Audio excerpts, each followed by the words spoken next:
तो अब देखते हैं विस्थापन अभिक्रिया क्या होता है। विस्थापन अभिक्रिया को डिस्प्लेसमेंट रिएक्शन भी बोला जाता है। विस्थापन अभिक्रिया दो तरह का होता है, एक होता है एकल विस्थापन अभिक्रिया, एक होता है द्वि विस्थापन अभिक्रिया, जिसको हम उभय विस्थापन अभिक्रिया भी बोलते हैं, डबल डिस्प्लेसमेंट रिएक्शन। विस्थापन अभिक्रिया को ही बोला जाता है सिंगल डिस्प्लेसमेंट रिएक्शन, यानी कि एकल विस्थापन अभिक्रिया जो भी है। इसका परिभाषा हम देख लेते हैं क्या होता है। कहता है कि वह रासायनिक अभिक्रिया जिसमें किसी यौगिक में उपस्थित किसी परमाणु या परमाणुओं के समूह द्वारा, या तो किसी यौगिक का या तो परमाणु होगा या परमाणु के समूह द्वारा, जैसे यहाँ पर परमाणु के समूह है यहाँ पर, और ये सिर्फ परमाणु है और ये यौगिक है। मान के चलते हैं ये परमाणु है और ये यौगिक है। ठीक, यौगिक में उपस्थित किसी परमाणु या परमाणु के समूह द्वारा किसी दूसरे परमाणु द्वारा समूह को किसी दूसरे परमाणु द्वारा विस्थापित कर दिया जाता है। इस यौगिक का मान के चलते कोई एक परमाणु है जैसे कॉपर, और इस परमाणु के द्वारा इसको विस्थापित कर देना। विस्थापित मतलब होता है इसका जगह को चेंज कर देना। यहाँ पर है ना, यहाँ पर प्लेस का मतलब होता है जगह, उसको चेंज कर देना होता है। जैसे ये आयरन है और ये कॉपर है, तो आयरन और कॉपर में देखेंगे ज़्यादा अभिक्रियाशील कौन होता है, उस हिसाब से ये अभिक्रिया करेगा। समूह को किसी दूसरे परमाणु द्वारा विस्थापित कर दिया जाता है तो उसी को हम बोलते हैं विस्थापन अभिक्रिया, या इसी को हम बोलते हैं सिंगल डिस्प्लेसमेंट रिएक्शन या एकल विस्थापन अभिक्रिया। इस विस्थापन अभिक्रिया पढ़ने से पहले एक चीज़ को ध्यान में रखना है कि क्रियाशील श्रेणी याद होना चाहिए। क्रियाशील श्रेणी जैसे हम ये सोना चांदी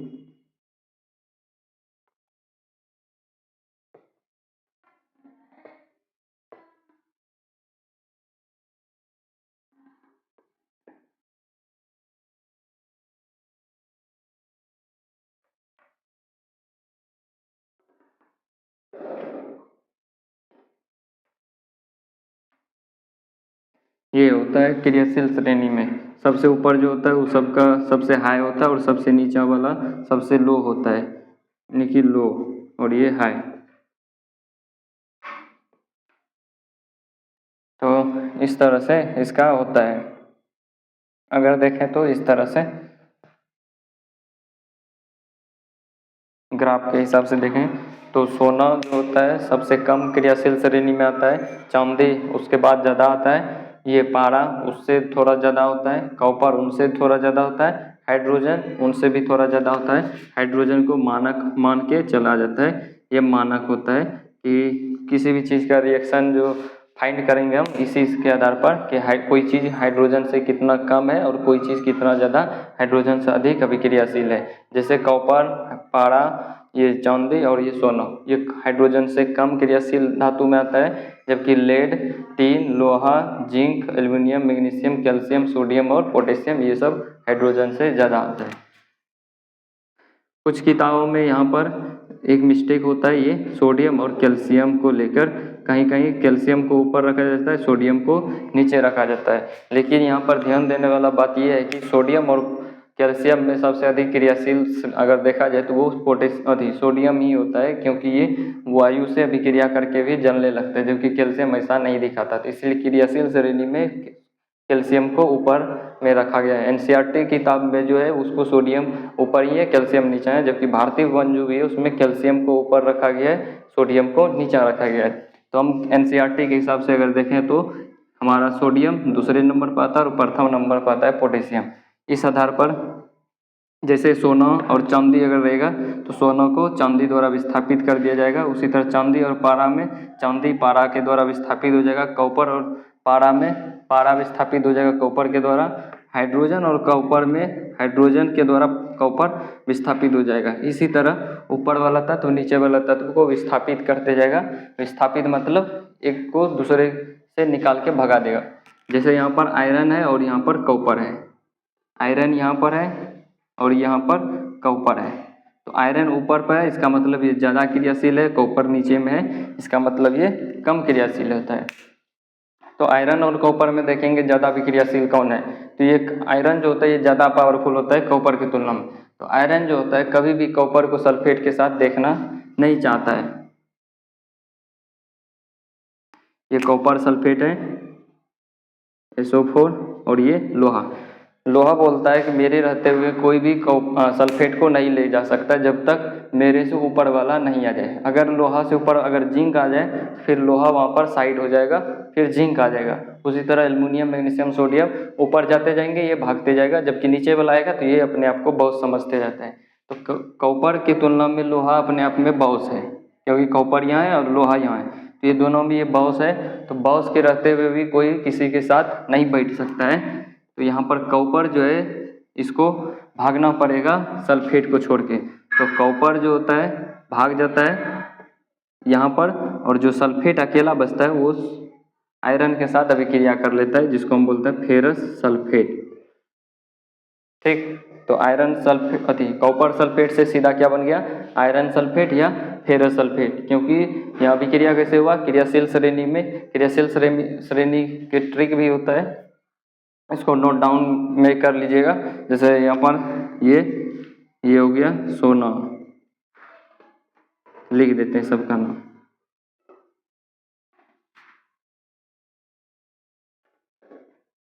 सोना, ये चांदी, ये पारा जिसको मरकरी बोलते हैं, ये कॉपर, तांबा जिसको बोलते हैं, ये हाइड्रोजन, ये लेड।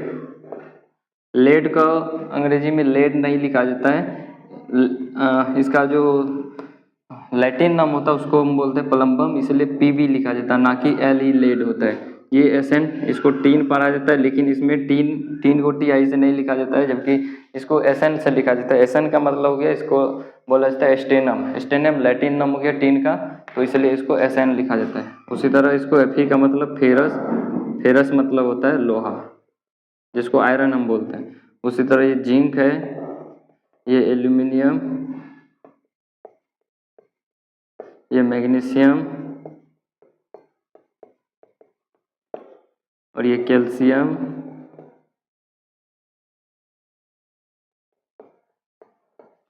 ये है सोडियम। सोडियम का लैटिन नाम नात्रियम, और ये पोटेशियम, इसको पोटेशियम, इसी को कैलियम बोला जाता है। तो ये इसका नाम होता है। इसको याद करने का भी ट्रिक होता है बहुत सारा, जैसे सोना चांदी पर तांबा हाई, लेने टीन लोहा जाई, जाई यहाँ तक, आलू मैगी कैसे, कैसे मतलब कैल्शियम, और से मतलब सोडियम, पकाई। ये भी कुछ ट्रिक होता है, जैसे सोना चांदी पर तांबा, तांबा मतलब कॉपर, हाई मतलब हाइड्रोजन, लेने मतलब लेड, टीन लोहा, जाई, जाई मतलब जिंक, आलू मतलब एल्यूमिनियम, मैगी मतलब मैग्नीशियम, कैसे मतलब कैल्शियम, से मतलब कैसे, कैसे मतलब कैल्शियम, और से मतलब सोडियम, मकाई मतलब पोटेशियम। ये क्रियाशील याद रखिएगा तो आपका एक भी विस्थापन अभिक्रिया गलती नहीं होगा। उसी तरह कॉपर, और ये यहाँ पर देखते हैं ये क्या है, सिल्वर है। कॉपर और सिल्वर, कॉपर यहाँ पर है, सिल्वर यहाँ पर है। तो कॉपर और सिल्वर में अपने आप में बॉस कौन होगा, कॉपर होगा। तो कॉपर जो होगा सिल्वर को कभी भी नाइट्रेट के साथ देखना चाहेगा, कभी नहीं, क्योंकि बोलता है मेरे रहते हुए तुम कभी भी इसके साथ नहीं बैठ सकते हैं। तो सिल्वर को नाइट्रेट को छोड़ना पड़ेगा, और ये बेचारा इधर आके बैठा रहेगा अकेला, और कॉपर इसके साथ आ जाएगा। तो सिल्वर को विस्थापित कर दिया गया कॉपर के द्वारा, और कॉपर नाइट्रेट के साथ मिल जाएगा तो बनेगा कॉपर नाइट्रेट, और इसका रंग होता है नीला, जबकि सिल्वर नाइट्रेट जो होता है वो सफ़ेद कलर का दिखता है। उसी तरह यहाँ पर कॉपर सल्फेट जो था पहले नीला दिख रहा था, जैसे आयरन सल्फेट बना वो यानी फेरस सल्फेट, वो उसका रंग हो गया हरा। तो ये भी पूछा भी जाता है, जब कॉपर सल्फेट के विलयन में लोहे का कील डाल दिया जाता है तो विलयन का रंग कैसा होता है, तो विलयन का रंग हरा हो जाता है, और कॉपर उसमें विस्थापित हो जाता है।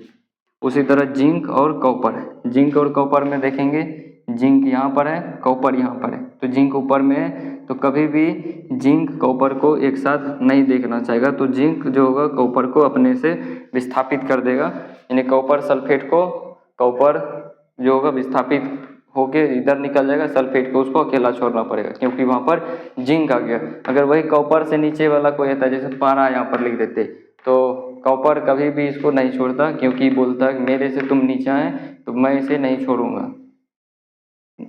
क्योंकि पावर का काम होता है, आप जो जितना शक्तिशाली वो उतना ज़्यादा अपने आप में राजा होता है। तो यहाँ पर जिंक जो होता है कॉपर की तुलना में अपने आप में राजा है, क्योंकि कॉपर यहाँ, जिंक यहाँ पर है, तो इसलिए जिंक जो होगा कॉपर को लात मार के भगा देगा और ये दोनों आपस में अभिक्रिया करके बोलेगा चलो इधर, और बना लेगा दोनों तो आपस में अभिक्रिया करके जिंक सल्फेट। उसी तरह पोटेशियम आयोडाइड KI और ये क्लोरीन, पोटेशियम आयोडाइड में जब क्लोरीन गैस प्रवाहित किया जाता है तो बनता है पोटेशियम क्लोराइड KCl, और ये आयोडीन का अवक्षेप उधर से निकलता है, और इस तरह उस विलयन का रंग जो होता है बैंगनी हो जाता है धीरे धीरे।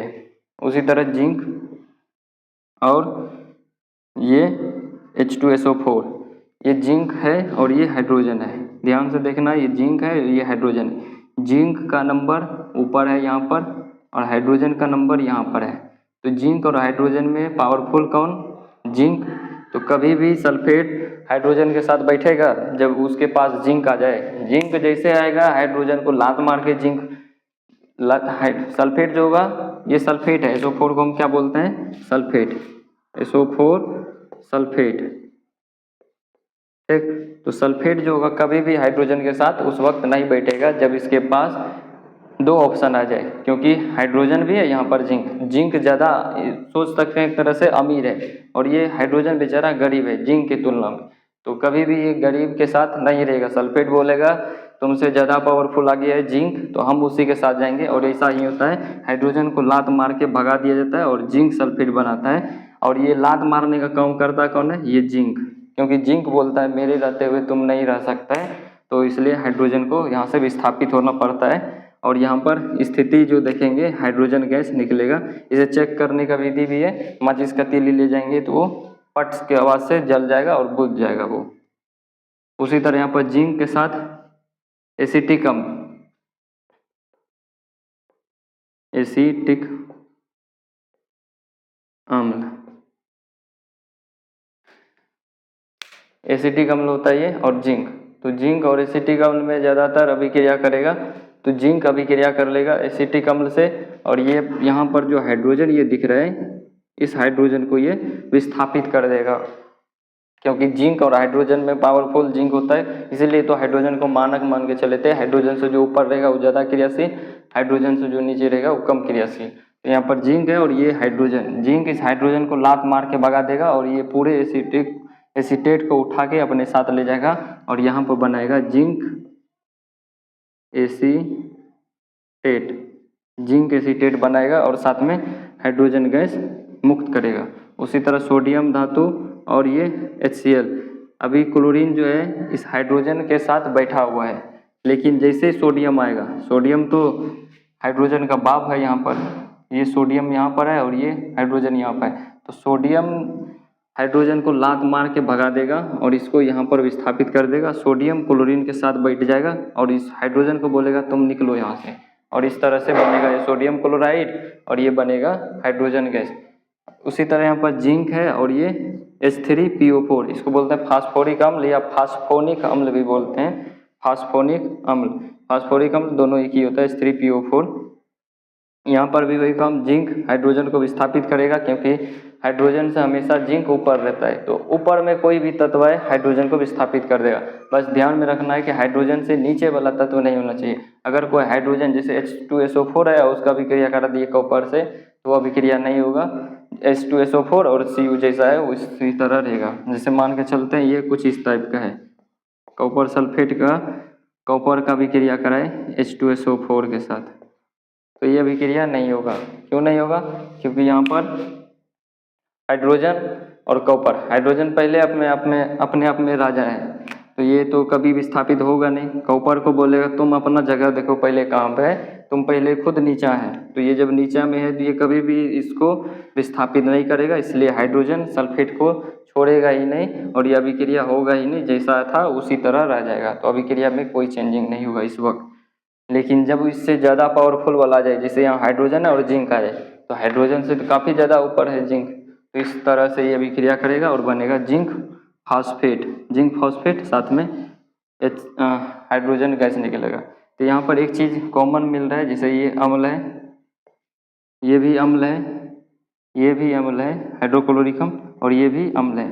तो जब भी कोई धातु का विक्रिया अम्ल से कराया जाता है तो एक गैस कॉमन होता है जो हाइड्रोजन गैस है। जैसे यहाँ पर जिंक का विक्रिया कराए एसिटिक अम्ल से और बना यहाँ पर हाइड्रोजन गैस। इसमें भी हाइड्रोक्लोरिक अम्ल से विक्रिया कराई सोडियम का, तो यहाँ पर एक गैस कॉमन निकला जो कि हाइड्रोजन गैस था। उसी तरह फास्फोरिक अम्ल का विक्रिया जिंक से कराएं तो यहाँ पर एक कॉमन गैस था जिसका नाम है हाइड्रोजन।